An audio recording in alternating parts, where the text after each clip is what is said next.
Hello, World Wide Web. I'm Dr. Shado, the internet personality with the best hair. And Valentine's Day is long over, and I hope you use protection. Otherwise, you might have wound up and got yourself a virus. Kind of a shitty lead-in, but it works to introduce this week's movie, Virus, from 1999. It's considered by many to be kind of a shitty movie, where even the top-billed actress, Jamie Lee Curtis, has described it in interviews as a piece of shit. So that's a great introduction. Still, there's a lot more nuance to be had in a full review, and the synopsis is very rare to find a movie whose actual plot is this movie is a piece of shit. In Virus, a salvage ship comes across an abandoned Russian science vessel. Being worth fuck tons of money for them, they happily board and commandeer the vessel. However, a dark presence is also aboard said ship, and in classic horror fashion, they are picked off one by one and must find a way to stop it. So it's a basic monster movie. You know, fuck it, I gotta spoil the wallpaper at least, so let's take a look at Virus and see if it is properly feng shui. The movie opens up in, Как наша тропическая депрессия? Ее официальное название сейчас Typhoon Leader. Well, I'm not entirely sure. I wanted this on Blu-ray, which I got, but the only option I had was to buy the German Blu-ray from France. I love how my ripping software gives no shits about region locking, but yeah, that's no problem anyway, aside from the fact that even the Russian version of this movie redubs the Russian intro because these actors are not native Russian speakers and kinda fucked up on things like grammar and emotion. The important plot points can be surmised by just looking at what the fuck is going on anyway.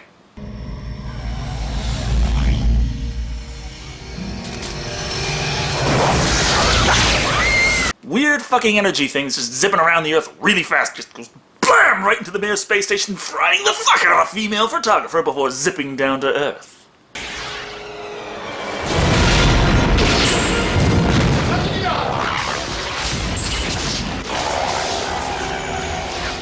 Or a boat in any case, slamming down so hard onto the satellite dish it fires fireworks all over the place. So everyone in this floating steel death trap is seriously fucked, but then we suddenly jump 7 Tage später, where we find ourselves in the midst of a typhoon, and meeting up with the important characters on the boat, the Sea Star, such as the drunken pilot, Woods, played by Marshall Bell. You know, General Owen from Starship Troopers and Coach Schneider from Nightmare on Elm Street 2, Freddy's Revenge. It's all the backstory you really need to know what drove him to drink. We've also got Jamie Lee Curtis, of course, as the navigator, Kit Foster, and the captain, Robert Everton, played by the prolific Donald Sutherland. Seems they're trying to tug a massive cargo barge through the waters, but the big fucking storm is kinda fucking things up for them. Captain, the barge is taking on water. Captain! I've got eyes, for Christ's sakes. Yeah, but they're kinda glossy. I mean, there is stoically facing the terrible storm, unmoving and unwavering.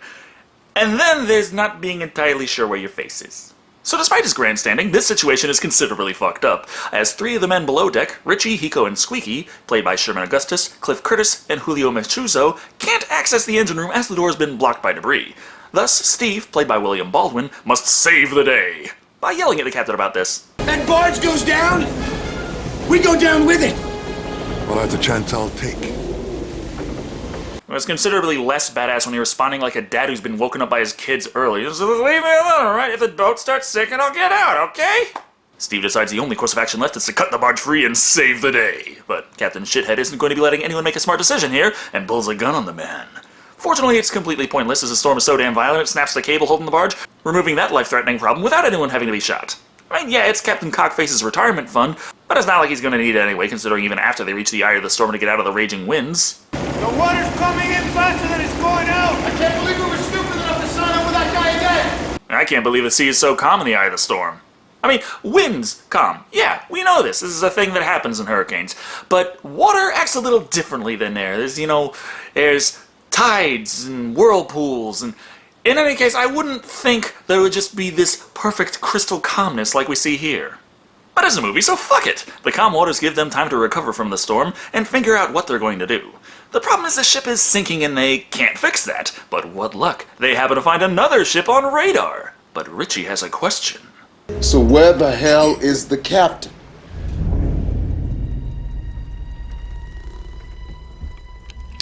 Wait. I mean, you mean to tell me you held the guy up with an empty gun earlier? What, do you only have the one bullet? His attempted suicide is rudely interrupted by the news of another ship nearby that might provide aid, and so he has to get up and walk out, breathing and living and all that bullshit just to see the ship as some fucking-enormous Russian research vessel in serious disarray. The academic Vladislav Volkov, missile and satellite tracking ship. 45,000 tons full gross, 642 feet. Well, how lucky we all are that Miss Foster has a habit of just printing out random Wikipedia articles to carry around with her all the time. I mean, I know Wikipedia didn't exist really in 1999, but it's either that or she just so happens to have the entire set of Encyclopedia Britannica and has it memorized, which I find slightly less believable. The important thing is that this is a science vessel loaded with everything from labs to state-of-the-art robotics, but lacks any weapons to fight off aircraft, warships, or indeed little Jenny here.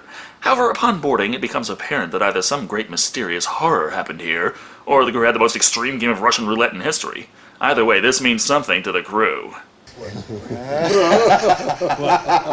What? Salvage. Salvage, baby. Oh, that and your ship is sinking, and this one, conversely, isn't. I'm really doubtful that any of your crew were looking forward to kicking back with Poseidon and drinking a few gallons of salt water. As all the crew signed up for a percentage, the amount of money they assume they can squeeze out of the Russian government can easily get even the random deckhand a few $100,000. You know, as long as they can claim the salvage. If there's anybody alive on the ship, you can't claim her. But then let's not find anyone alive. What does that mean? Zombies! But of course they can't get this ship moving without getting the power back online, but fortunately, even when all the instructions are in Russian, switches are relatively easy to figure out on your own.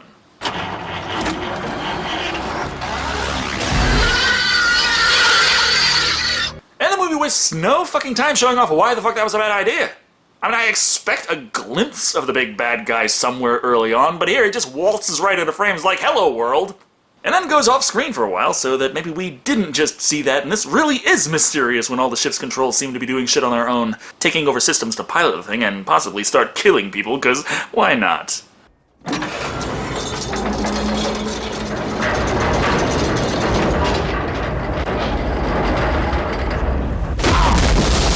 Of course, as you know, the ship doesn't have big-ass cannons to shoot the other ship with, but hey, when life gives you lemons, choke a motherfucker to death with them! But Hiko's not dead from this incident. Yeah, the Sea Star is sunk, but all the people survive. At least for now, considering Hiko's leg is bleeding out from the wounds, but none of them drop the anchor, and someone else must be aboard fucking with things. So while most of them try and get Hiko to a medical room, Richie and Woods attempt to find the engine room so they can meet up with Squeaky and figure out if someone else is in fact fucking with the ship from inside. Where's this go, Richard? It goes down. And unfortunately, even though Squeaky and company found the engine room earlier, which is how they turned the ship on in the first place, now for some reason they don't even notice the little robo-spiders crawling around. And again, I guess that just means it's a general stupidity. Much like is exhibited by Squeaky himself, who, upon hearing one of the Tinker Toy terrors traversing the tunnels, doesn't call for help, but instead sticks his fucking body in said tunnel head first.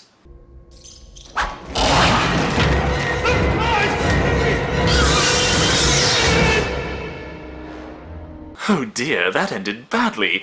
Who could have possibly seen that coming? I suppose everyone who noticed the anchor falling and crashing the boat earlier, 2 minutes ago. But as everyone's pussyfooting around getting down there, no one realizes what's happening, so it's back to watching the crew reach the medbay and patch each other up while musing over what they plan to do with all that money. Assuming nothing else goes wrong. No, you take it easy. Which is a cue for the Russian soldier to literally leap out of the closet and light him the fuck up. Well, that solves that problem. Though, I guess there is the new problem that there is a survivor on board that does kind of fuck with the whole gathering salvage thing, but if they did just try to kill you, a few rounds in the chest, it'll solve all those problems. Ah, fuck, it's a vagina bearer. Wait, why does that change anything? Fuck it, she still tried to kill you, shoot her in the fucking face. Equality.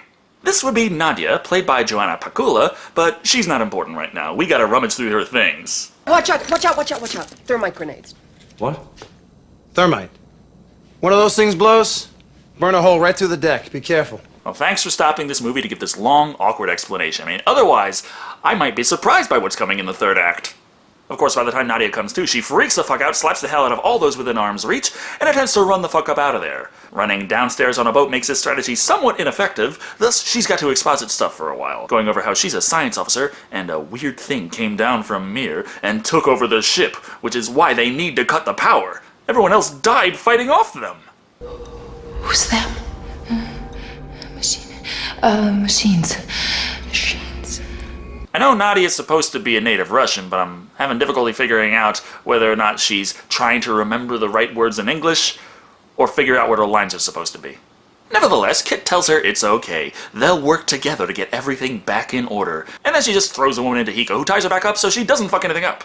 Thing is, she's obviously telling the truth, considering Richie and Woods, still nowhere at all near Squeaky and the engine room, stumble upon one of the ship's robotics factories, which is hard at work making all sorts of nifty little bug bots with ballistics bolted to their butts. Hey! God damn it, Richie! So, Matrix reference, Terminator reference, or Wall-E reference? Terminator works as they start getting shot by a shadowed figure, which is obviously a dude with wires sticking out of his head, but fuck it, they don't realize this. There's another Russian down here. The son of a bitch shot at us. Oh, yeah, a Russian, who just so happens to be cosplaying as Vic Stone for some reason. You know, it's fine to admit that you don't know what's going on. It doesn't always have to be the Russians. At the very least, they learn their mistake quickly enough when, upon reaching the engine room, they learn it's welded shut. Then seeing the same monstrosity that shot at them earlier, they mistake it for someone else entirely. Squeak? Hey, Squeaky.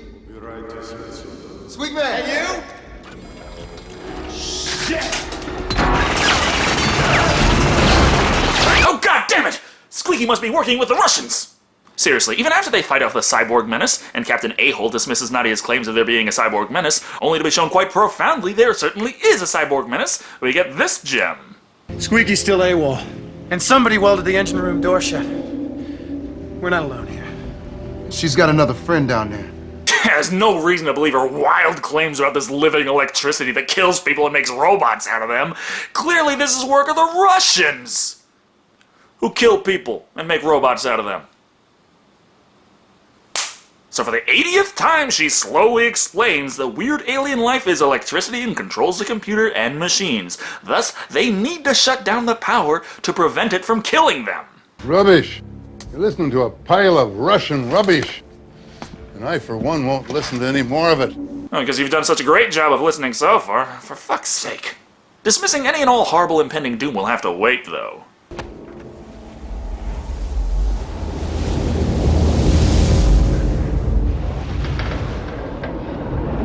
I'm just waiting for one of you fucks to try and tell me that the water is Russian. But remember that big cyborg with the alien stuff in it? Well, let's have a good old-fashioned thing reference for the road, and that'll keep the request for that specific review coming for a while. Anyway, enough of this stupid cyborg killer nonsense. The guys have to go find what's happened to Squeak. What the hell is that? Open the door. You guys open the door. Open the damn door. Open the damn door. You know, guys, the big "We Are Borg" makeover isn't exactly subtle. I mean, for fuck's sake, people got violent on guys just for using Google Glass. Seeing a friendly face now mutilated with mechanical modifications not freaky enough for you?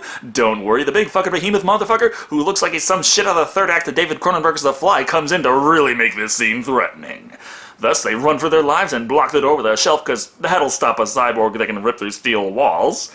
Now just to figure out what the hell to do from here. Mayday! Mayday! Mayday! What the hell is wrong with you? Are you out of your fucking mind? Well, the big electric thingamabobber did come down through the satellite dish. Maybe establishing comlinks is a bad idea because it could possibly jump and spread from radio to radio and ship to ship that way. No one else is going to claim salvage on this vessel but us. Oh, no, it's just because his one character trait is asshole. Of course. Now that they can't talk with anyone outside the ship, they try the next best thing and start chatting it up with the weird alien computer-possessing electronic demon thing. And ask who it is.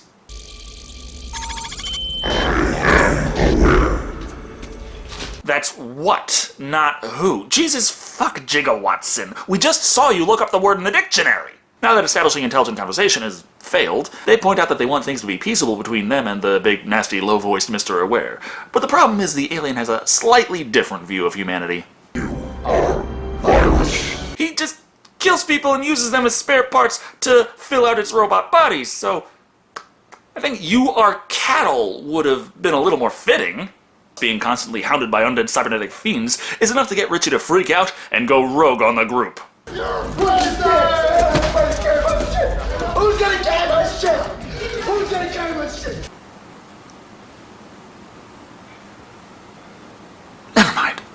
So everyone else decides this giant hole he blasted in the wall is a good enough escape route, except for Everton, who sits back and sticks to his guns. That is, until everyone else leaves, and he takes over the little chat room conversation with our buddy Aware.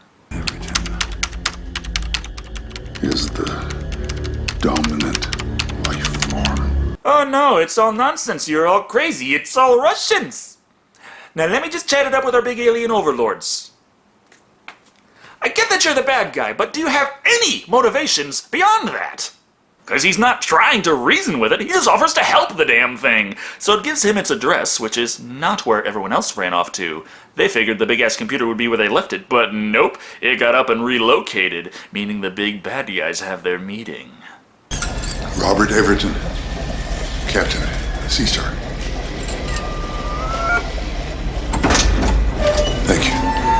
So Mr. Aware can take over the whole ship and build goddamn biomechanical bouncers, but, automatic doors are just a touch out of his range.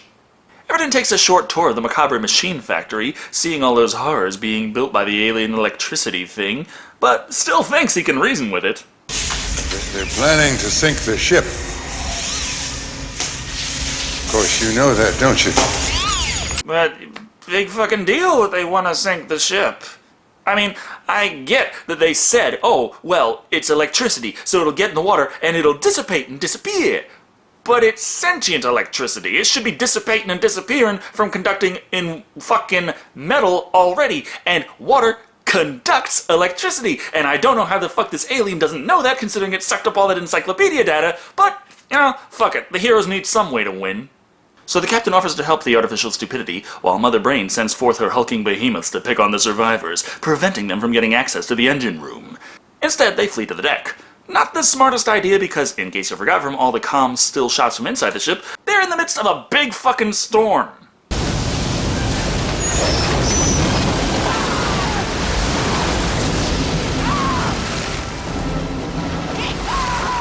So aliens, robots, cyborg monsters, no problem, but a little water and wind and the body count rises. Not from Kit's death, mind you. No, she's far too important, so instead Hiko goes off to die. Also, we take a short break to see what Richie's been working on. Big fucking booby trap. Okay. Also, it seems like the Mayday from earlier actually got through to someone, and another ship is coming to save them. Except that is a bit of a problem, considering this means the alien electricity will spread. Thus, they decide they have to sink the ship! Again, but then...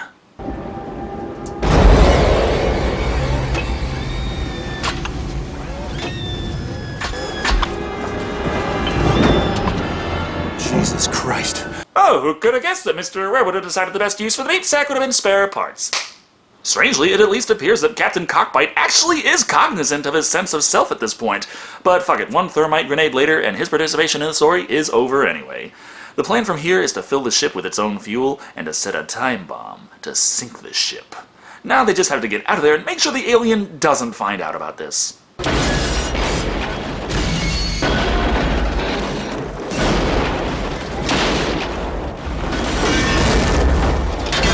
Except fuck you, of course it knows, and it didn't even have to send its little army of tiny biobots after you. No, it's the big massive avatar of the alien electrical god. And you know it's the big boss here, because it's made of 90s CGI. It's actually somewhat impressive 90s CGI. And not too much of it, just for the parts they can't use the puppets in.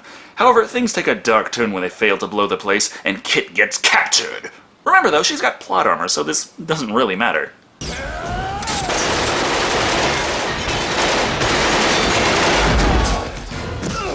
It's a good thing, too, considering Steve's master plan is to shoot it in the gap. Fucking brilliant. But have no fear, Deus Ex Richie is here with a motherfucking rocket launcher, so they get even more chances to run. Sorta. Things aren't quite that easy, and Richie has got impaled by debris. As we have to cut down the crew capable of surviving even further, Nadia is captured by the alien bastard, who has already disarmed their time bomb. Are there more of those devices aboard this ship? Just one more.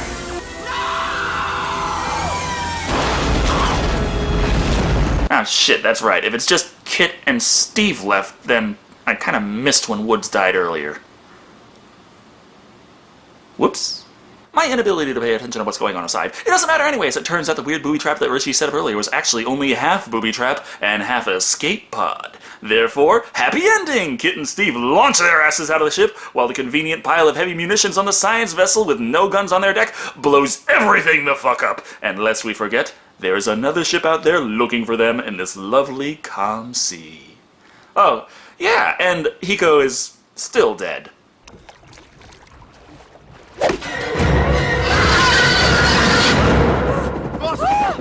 It's alright. It's okay. You hear me? But that's no reason not to have a silly jump scare ending. And it's not like they were going for fine art here. Anyway, that was Virus. And it ain't a masterpiece. But you know, it's not really as bad as the cast and crew made it out to be either. At its heart, Virus is a very simple, cliché, stupid movie. It's a monster movie, plain and simple. There's a small group of people who wind up stranded out in the middle of nowhere in an old dark house, boat, and are relentlessly tormented by a mysterious being of unknown origin. When that's your premise, you gotta give a lot of depth to make the movie come off as something other than generic, and Virus almost does that. The things I think they get right were the special effects and creature designs. Being killed is one thing, but being mutilated and harvested for spare parts is another form of terrifying. It's part of what makes it so effective to base lots and lots of horror movie villains off of Ed Gein. The larger designs might have looked like they were being wheeled around by a forklift, but they were still imposing.